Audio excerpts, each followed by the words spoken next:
Richard Wigglesworth is probably one of the most underrated coaches currently in world rugby. Drafted in from Leicester Tigers to England, he has successfully completed his remit in creating Steve's vision of the complete attack. As told in our prior video, you should know now that the attack is driven by the principles of the Northampton Saints, with a little bit of French flair in terms of the launch points and strategies, and Kiwi influences in terms of the contact area and handling in their ball-in-hand attack. Along with this is their aerial kicking attack strategies, developed by Wigglesworth to take advantage of space on the wings that passing cannot simply reach. Now, it should be noted that these situations happened in multi-phase rugby, the unstructured scenarios in which the Northampton Saints and England are trying to thrive. However, we know that you don't start with these unstructured situations. You have to unstructure the defence, which in turn requires you to start with structure. For example, you use the playpen line to attack the space, thereby getting you in behind the defence and destructuring it, which means that you have better opportunities on second and third phase. Now, how you do this is hugely dependent on SWOT analysis, or strengths, weaknesses, opportunities and threats. You see, every single team in the world, be they club or international, have different systems and thereby different weaknesses nowadays. Regarding England, the analysis team of Joe Lewis and Carwyn Morgan are essential to this process. In addition to filming all their own sessions, coding every event and preparing feedback, they will be working with the coaches to identify opposition weaknesses that allow customized opportunities to go after a team's defence. For example, Sam Vesti, one of England's best attacking minds, developed a selection of set-piece plays with which his Northampton Saints were able to rip apart the Leinster defence, coached by Jacques Nienaber. Now, this was a rewind play using the playpen line off a split launch point. However, we see the same principle with England. Now, this was a same way launch rather than rewind. However, if you watch it back, you'll see the exact same principles in action. A back row at first receiver pulling back to the 10 who targets the 2-in defender, who has a penetrator and a missed pass option outside him to the next playmaker. Sun Tzu used to talk about the 5 primary colours that in combination could create countless hues. In relation to rugby, the colours in this case are the set-piece launch plays designed by Wiggy, which can be used to launch countless shapes and their options. But the question we have to ask is, what do these colours or these set-piece launch plays look like? Well, let's show you. Grab a cup of tea, sit back, and hopefully enjoy it.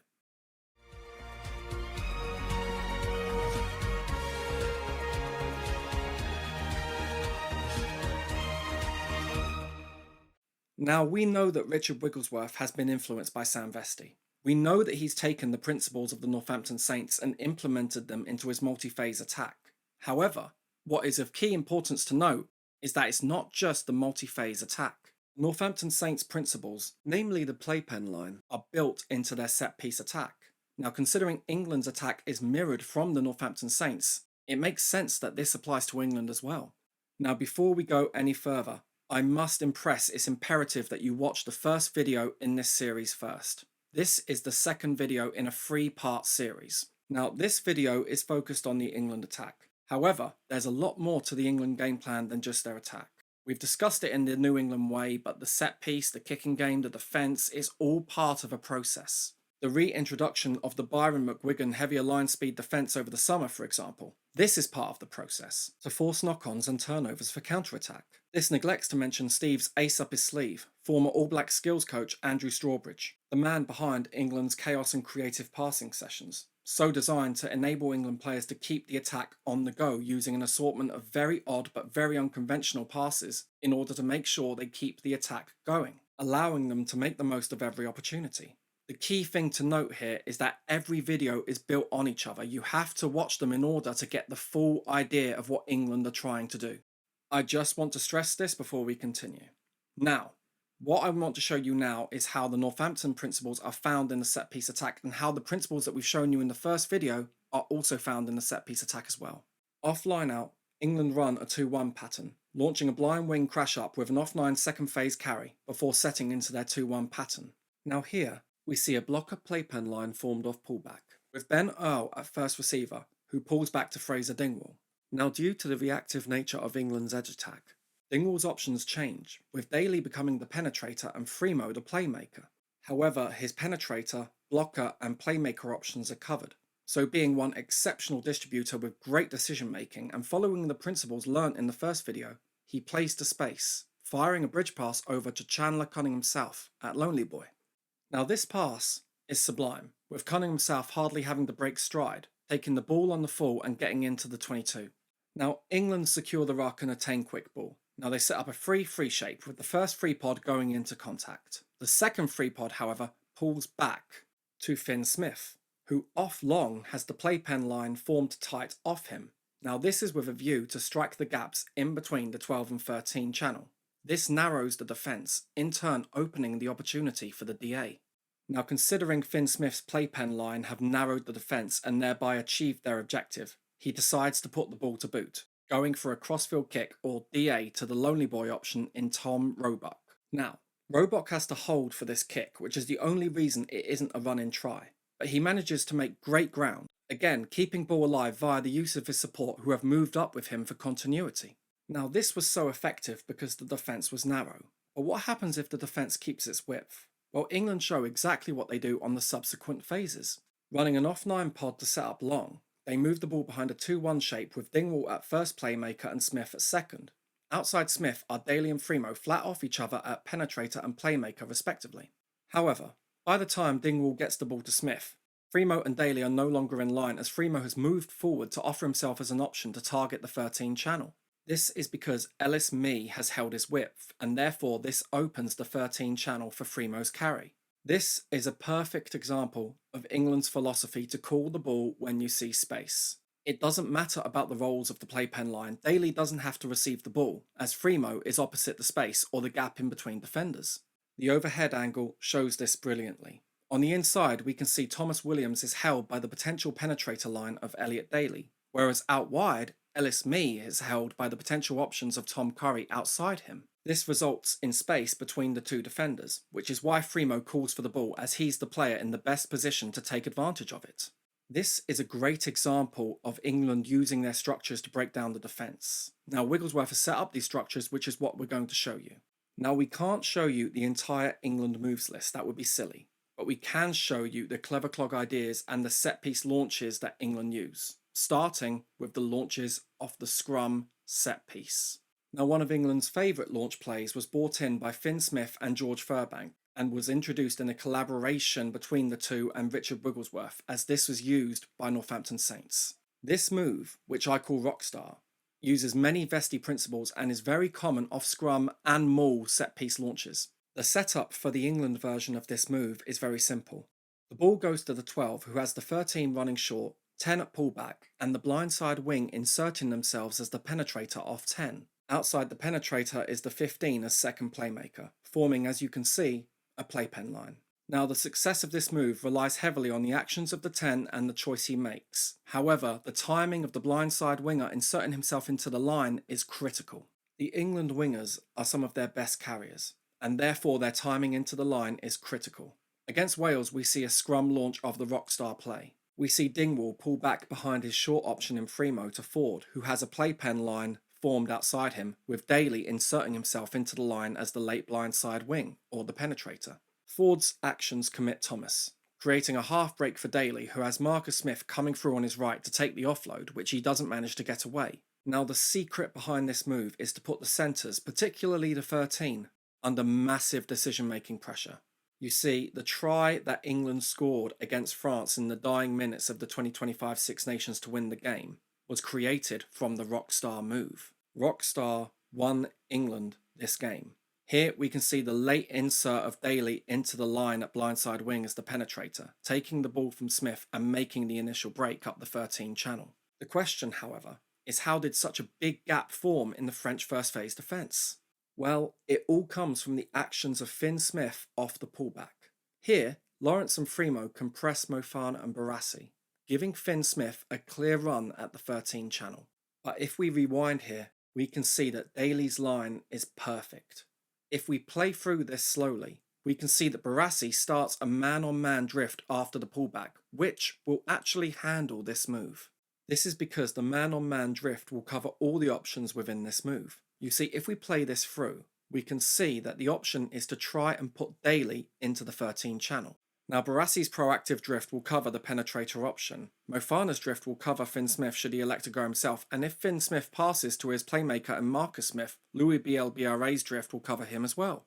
However, Barassi falls victim to the temptation that all centres have and have had, myself included, that desire to smash a 10. Smith taking the ball to the line changes everything, as rather than drifting, Barassi now sees a set of juicy exposed ribs that he can tenderize. This delicious temptation causes him to blitz. However, BLBRA is drifting, which in turn opens the 13 channel for Daly's penetrator line. Daly's timing is perfect, taking the ball flat and fast, which allows him to get around the cover of Antoine Dupont. This try shows how key that 13 wing connection is in defence. Finn Smith moving forward to tempt Barassi is the only difference between a try and no try. Here we can see Barassi realising how badly he fucked up here, and just goes to show how fine the margins are in Test rugby nowadays, where a tiny little bite from Barassi's temptation is the difference between winning and losing a Six Nations game. Huge kudos to Dupont here for trying to dislodge the ball with an arm grab, but the damage was done. The key behind this move, as is the Saints' way, is that it offers on-the-fly multiple options that can react to the changes in the defence. Against Wales, we see the same option that was used against France, with Fordy taking the pullback from Dingwall and taking the ball to the line, committing Ben Thomas and forcing him to blitz, whilst Tompkins on the outside is drifting, opening the 12th channel for the penetrator in Daly. Now, the only reason that this is snuffed out is because Williams' sweeper line allows him to catch Daly in combination with Tompkins. Now, of course, the other option for this move is when the 10 doesn't pass to his blind wing or penetrator, but his second playmaker in the 15. Against Japan, England run Rockstar off scrum launch. As the defence stays narrow, Finn Smith throws an M1 to Marcus Smith, who, using his kicking ability, launches a 50-22 kick, gaining massive territory and earning a line out in their 22. Now, the formation of the playpen line is found off many of these set pieces. Vesti's playpen line has been taken on board by Wigglesworth and implemented not just into the multi-phase attack, but the set-piece attack as well. Now, the playpen line is exceptionally prevalent in the line-out set-piece attack due to the numbering of the players within the line-out. Due to the varying numbers in the line-out, we can free up multiple players who can involve themselves in the launch plays, which release the playpen line. Now, from line-out, the three main launches that England have to release the playpen line are the blind wing, the wedge, and the stack, all of which have their own unique characteristics. Now, Wiggy's line-out attack works very similarly via the insertion of the blindside wing into the line, very similar to the way that the scrum launches happen. Against New Zealand, we see a great example of this, with a 6-man line-out launching a wedge play where we can see Fremo highlighted in purple moving behind the wedge to get into position. Now, the first move that we talk about is the blind wing launch, which makes direct use of this carrier as the first receiver. This move is not a common move. In fact, we're showing this move as it involves many concepts that Wigglesworth prizes. However, this doesn't take away from the fact that this move is inherently very simple. The move is characterised by a very hard off-9 carry from the blindside wing. In this case, it's Elliot Daly, trucking up the 10 channel in an attempt to get gain line. Now, Daly achieves a dominant carry, and on the next phase, we see Earl step in at first receiver behind Cowandicky's short option, where he has the foundation of a playpen line outside him. However, he goes himself. Fremo goes with him and ends up securing the ball. However, what England have done is use dominant carries to set up their edge, which in this case is their playpen line with Roebuck at Lonely Boy. Now, as Smith's penetrator and playmaker are covered, Smith fires the bridge pass over to Roebuck at Lonely Boy, who's the best option that he has. Roebuck called this ball, and he doesn't disappoint. Now, we see the same move actually performed against Argentina in the summer series of this year. Spencer fires the pass to Muir, who beats the hooker with the dummy line of Seb Atkinson. England then move into their off-9 play, using an assortment of level changing, leg drive, footwork, and the flat principles which we discuss in the third video to continue achieving dominant carries. Now we can see England are building to overload to run their playpen line, which is exactly what Ford has set up, firing a pass over his tight options to Stewart. Stewart commits the last edge defender before releasing Roebuck, who with a great carry goes over for the try. Now this strategy utilised line shape. Against Wales, they show how they use this in a bit more of a structured way. Off a 7-man line-out, Mitchell passes to Daly, who hits up the 10 channel with Earl next to him. Now, Earl's place here ensures rock security, with Mitchell coming in to achieve quick ball. Mitchell passes to the formation on the right, where we have Pollock at first receiver, who can pull back behind Dingwall to George Ford, who targets the 2-in defender, with Curry as his penetrator and Marcus as his playmaker. Now, as the defence have remained tight, Marcus Smith tries to get round the edge defence, which he'll be able to draw the last backfield defender before passing to Roebuck, who should have a run to the line. Now, running this overs line means Smith misses Ford's pass.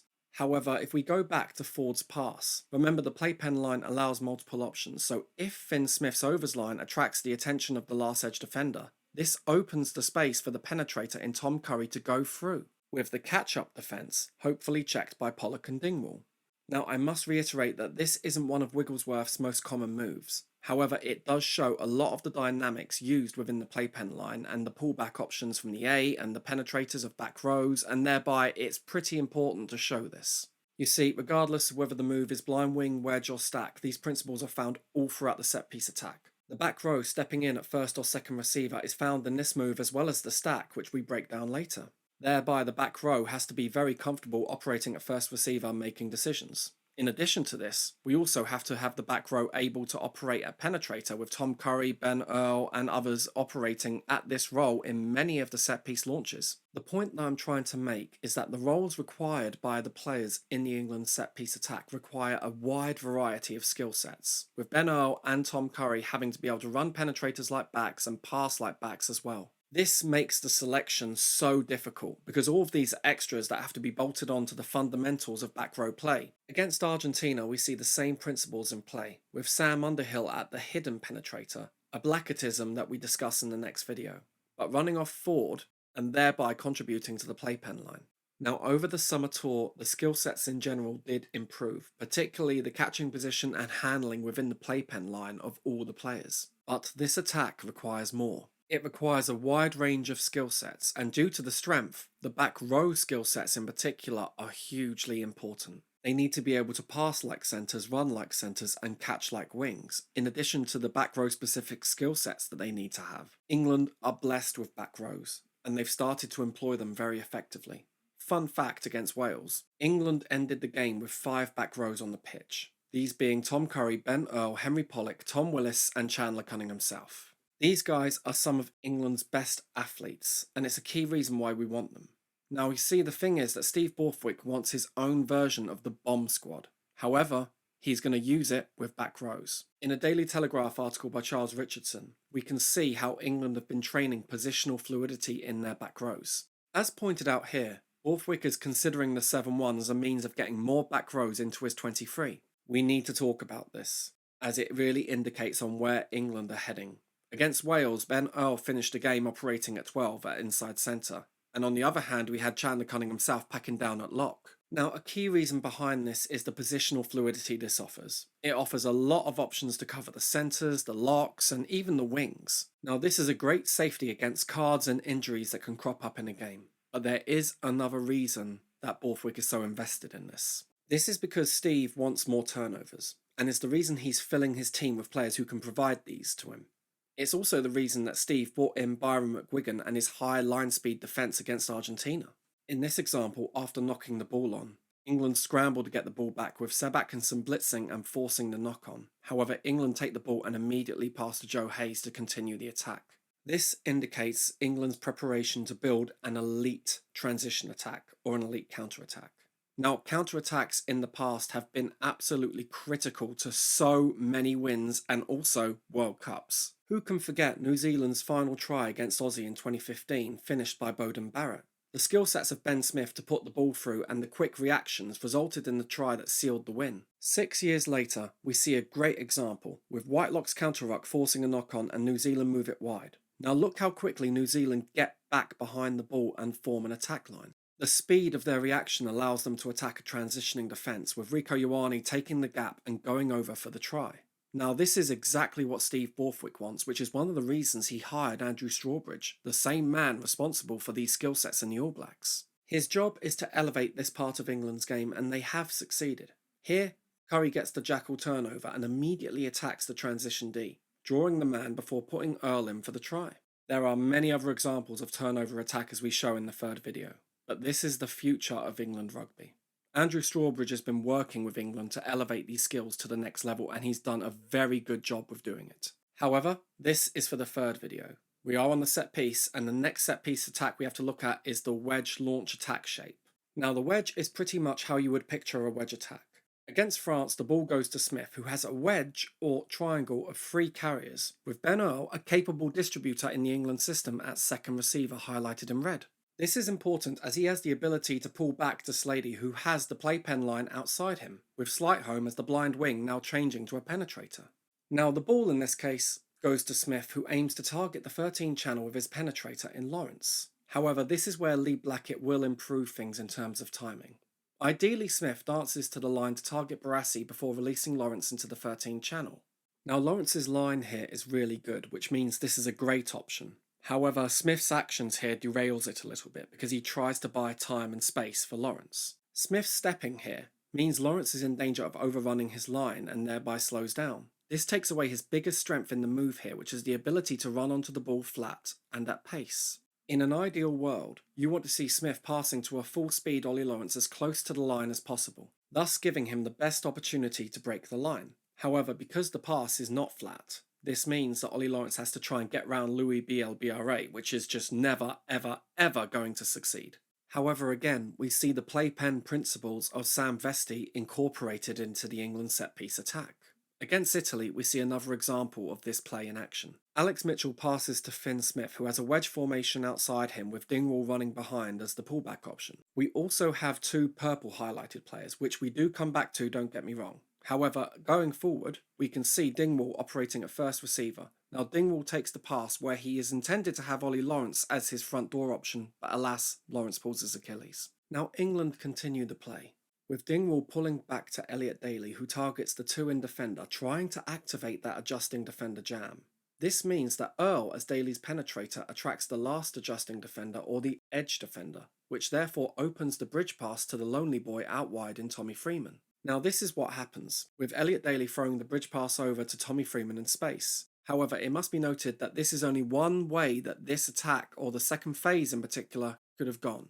You see, the second phase is customizable dependent on the actions of the defence, and is a key principle of multiple options found in the Saints. If we look at this from another angle, I want you to recollect the two purple highlighted players we mentioned earlier in Ollie Slightholme and Ben Earl. Highlighted in purple here, they split to either side of the field, becoming penetrators on their respective sides. Now Finn Smith here is clapping for the ball, trying to get the attention of the Italian defence, with a line shape to his left. However, on the right we can see that we have block shape set up. The key lesson to note here is that England could go either way. Hell, the ball could go to Finn Smith, who could run a reverse DA to Fremo.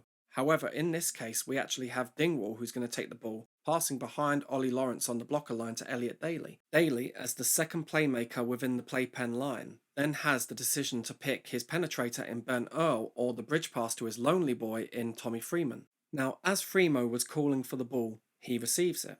Now, the role of playing playmaker at the line is something that Dingwall is well suited for and is one of the reasons why I want him in this England team. Hopefully we're starting to see that the England structures are designed to release playpen lines. However, they're not always going to be blocker lines, they are going to be line shaped and they can be over two phases as well. Against New Zealand we see a great example in action. Now off a 6-man line-out, the ball goes to Mitchell, who distributes to Smith, who has a wedge shape outside him with Fremo in behind. Now Ben Earl crashes up the 10 channel. Now the ball is recycled quickly with the All Blacks folding free. Now Mitchell passes over a free pod to Smith, who is opposite the 2-in defender in Talea. He has a playpen line outside him that if he can get the ball away will result in a 3-on-1 and a massive try scoring opportunity. However, Talea professionally knocks on and the opportunity is ruined. Now the fact that this wasn't a penalty is shocking. However, the key thing I want you to take away is that this was meant to be a 2-phase move. Here, it's not a playmaker who's situated behind the free pod, it's Fremo, who is eventually going to be earmarked as a penetrator in the second phase playpen line. However, against France, if we take a look, the same move is pulled. However, it's a 1-phase move with Henry Slade and Ollie Slightholme behind the free pod. This means the numbers are here to form a playpen line off Henry Slade, with Slightholme becoming the penetrator and Marcus Smith the second playmaker. This means they can move wide on 1 phase, which is something they would have found difficult to do on the New Zealand example. Now this is a very basic overview, but the thing I want to draw your attention to is how many options there are within this structure, which is the key thing Wiggy has been trying to coach. Now these options available to England are also exploitable by kicking. Remember in the last video we spoke about the backfield pendulum and how they move behind the defensive line to get into position to guard the far edge. Now if we remember correctly, we hypothesised that a crossfield kick would be more effective than moving the ball through the hands, allowing the defence time to reload into position. This next move against New Zealand is a perfect vindication of this philosophy.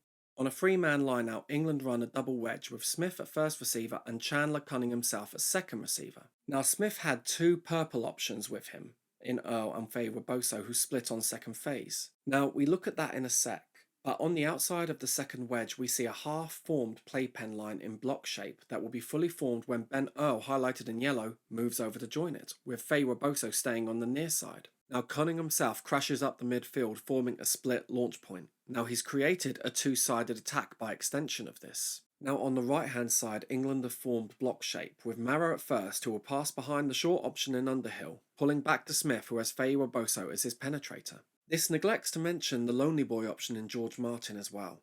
On the left-hand side, we have Slady pulling back behind Lawrence to Stewart, who, committing the two-in defender, threads the pass to Fremo, who makes a great carry on the outside. Fremo's dominant carry here helps quick ball. Mitchell then passes off 9 to the free pod, forming a new long launch point. The ball then goes to Marcus, who has a playpen line formed around a 3-1 shape.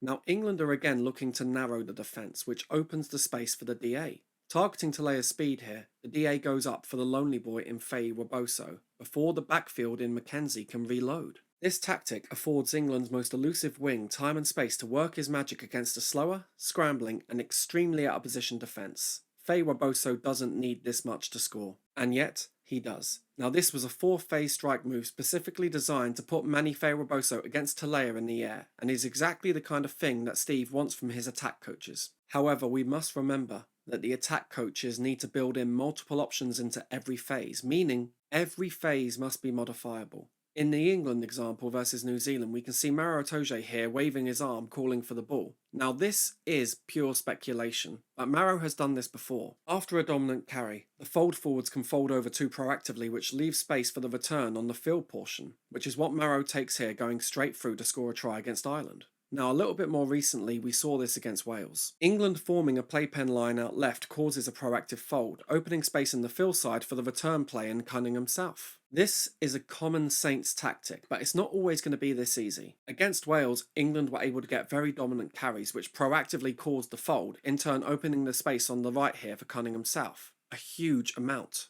Now, for the final chapter in this video, we're going to talk about the stack launch plays, which is for me the most interesting and most exciting launch play that England use off Lineout. Now, the stack Lineout plays that Wiggy has designed tend to end in one out of 3 ways. These are the 4-man playpen line, the 3-man playpen line, and the 2-phase playpen line. Now, before we go any further, let's break down the structure of the stack launch. Off a 5-man line-out, Mitchell fires the ball to the first level, which consists of Smith and Curry. Off pullback to Smith is the second level in Earl and Lawrence, and then off pullback to Earl is the third level of the playpen line run by Henry Slade. Now, Tommy Freeman is going to become the penetrator if the ball goes out to the playpen line, but what we must remember is that this attack reacts to the defence. So Earl can either pass to Lawrence or Slade here dependent on where the space is, where if he passes to Slade it then can go down the line and find more space. However, in this case he passes to Lawrence, who makes a great initial bust and sets up a midfield launch. With this forming split, Mitchell passes to Ben Earl, who trucks into contact, forming a new launch point at overload. Mitchell then passes to Smith, who's running his playpen line, and after receiving a call from Fremo, puts the grubber kick into the kick space. Now Barrett does a great job here, but it must be noted that this sometimes works, with England scoring a try against Ireland in the Six Nations of 2025 using this. Remember, the kick spaces in behind are sometimes the best opportunities for space, with Murley being a beneficiary of this wisdom. However, we must remember there are multiple options and therefore multiple outcomes in this move, with 3 levels of attack. Now 3 levels or 3 layers of attack means that the ball can be spread via pullback across the entire backline, and also the forwards incorporated in the stack. However, the makeup of the stack determines the number of men in the playpen line. As Curry and Earl are here, this means we have 4 backs within the playpen line. By employing Earl as second receiver, this frees up Slade to run the playpen line on the 3rd level. Now on this occasion we know they employ the second line, with Lawrence crushing up the midfield and forming split. But what if they do use that 3rd line? Well, in another example, they do. This is a 4-man playpen line with Marcus Smith pulling back behind Tom Curry to Ben Earl, who in turn pulls back behind Ollie Lawrence to Henry Slade, who can release the playpen line. Now, the role of Slade as a distributor here is critical, which is one of the reasons that I want Dingwall in as long-term option, because he is absolutely brilliant at picking the right option at the line. You see, Slade's pass here slightly stymies momentum, but Dingwall is not only a brilliant decision maker, he knows these structures inside out. Having him here is critical to the success of the playpen line because he's so confident and comfortable in running it. However, it demands that a back row has to be able to take the place of the second receiver in the stack. Now, of course, Wigglesworth has built variations of the stack playbook because you're not always going to have the personnel needed to run this. Against Argentina, we see a really great example. Off a six-man lineout, Coles breaks out passing to Atkinson, who pulls back to Spencer using Willis as a front door option. Spencer then pulls back behind Slady to Ford, who takes the ball in space and with a four-man playpen line works his magic brilliantly. The handling and catching in this playpen line is exceptional, which takes England up to the try line. However, one of Steve's favourites made this possible. You see, across this entire tour, Seb Atkinson was sensational, and for me he has actually supplanted Lawrence when fit to be heir incumbent to the number 12 shirt. For me, he is now our first choice 12. In the Premiership he was ranked top in terms of carries, tackles and passes amongst centres, and if we go through, the accolades only improve. Atkinson's fitness is unparalleled, allowing an unprecedented level of work rate and breaking every record in training. Now this is a rarity for a rookie. But here it's been said that he has literally raised the standard for everyone, actually surpassing the standards set by current well-established England internationals. Now this is Steve Borthwick saying this. To give you an indication of his work rate, in stats taken from Opta against Argentina, Seb Atkinson made 21 out of 21 tackles. Now no other Tier 1 back has made this many tackles without missing in a test match since Opta started recording this data. But the really terrifying thing about this? He did this on his first cap and with 10 minutes in the bin. Now this was sensational, but his attack is nonetheless so. Against Argentina, we see Atkinson take the ball to the line here. Now he's such a threat that he commits two Argentine defenders.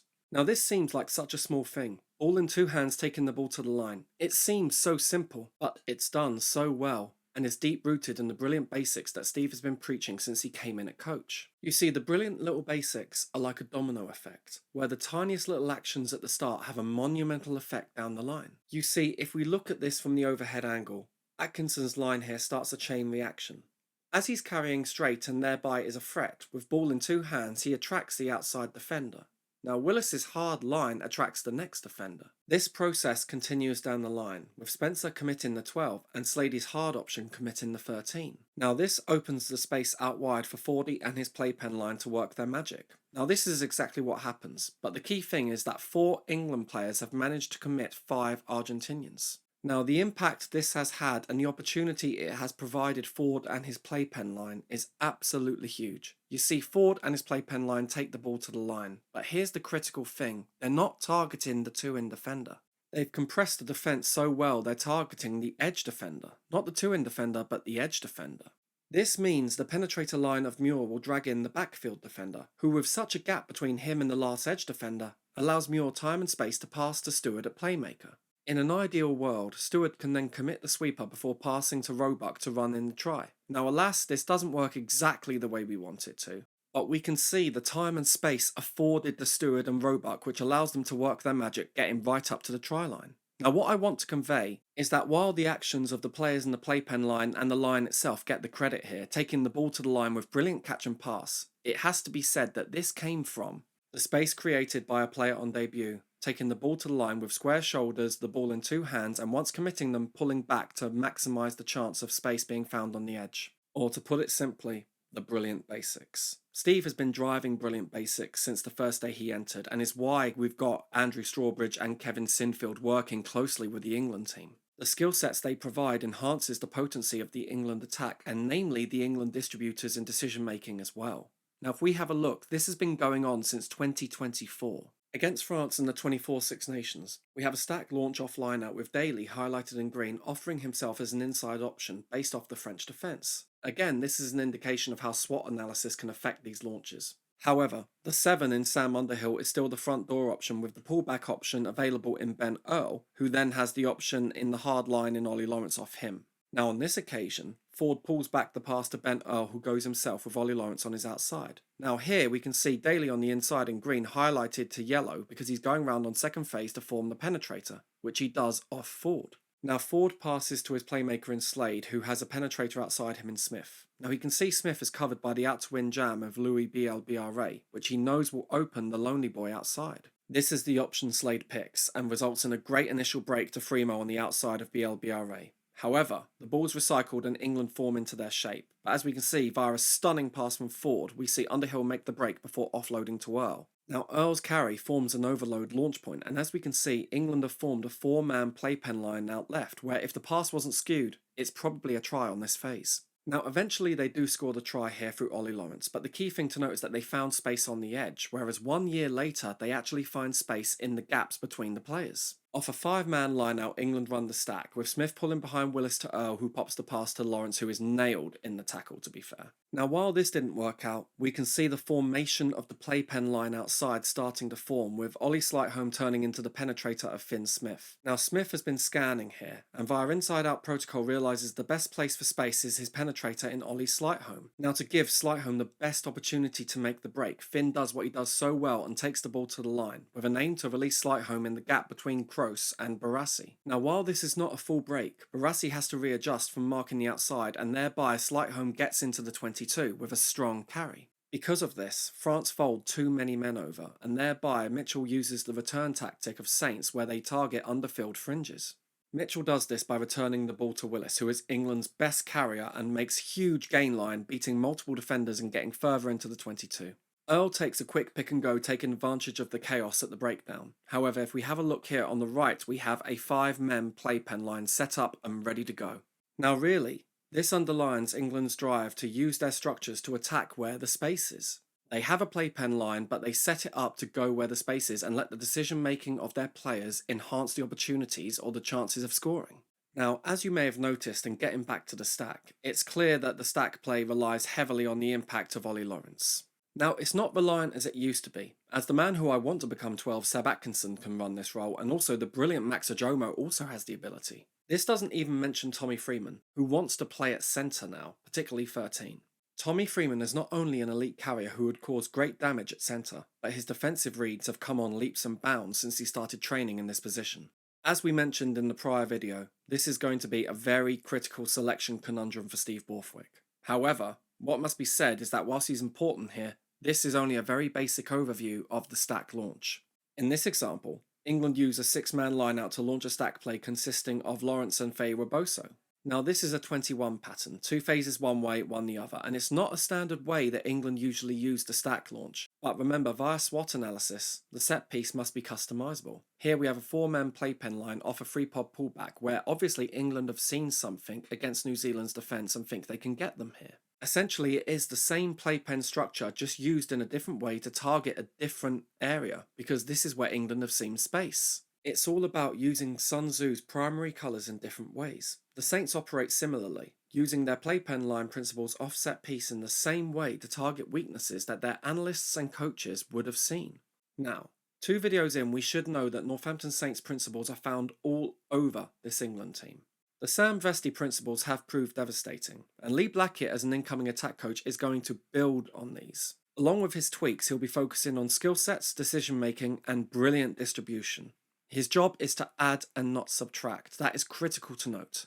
You are not going to rip up the foundations of an attack that has wowed All Blacks coaches and has resulted in some of the best wins that England have had in the past 10 years. Lee Blackett coming in to build on these foundations via improved skill sets and handling ability is another Steve Borthwick masterstroke, as he's trying to take this attack to the next level. His hiring of the ace up his sleeve in Andrew Strawbridge is a testament to continually wanting to develop his attack. Since he's joined, his impact has been absolutely earth-shattering. Certain skill sets we associate with the All Blacks, the brilliant creative passing and the excellence in the contact area. Many of these things are a product of Andrew Strawbridge coaching, and he has brought them to England, which is why we need to talk about them. So the next video is going to bring this up, the creative passing elements, the contact area, all the things that he's bought that Blackett can then make use of. When this clicks, Steve knows that for the first time since 2003, England will have an attack that will be called one of the best in the world. This will be the final video where it all comes together, where hopefully we can show this dream, this absurdity, is soon becoming a very real reality.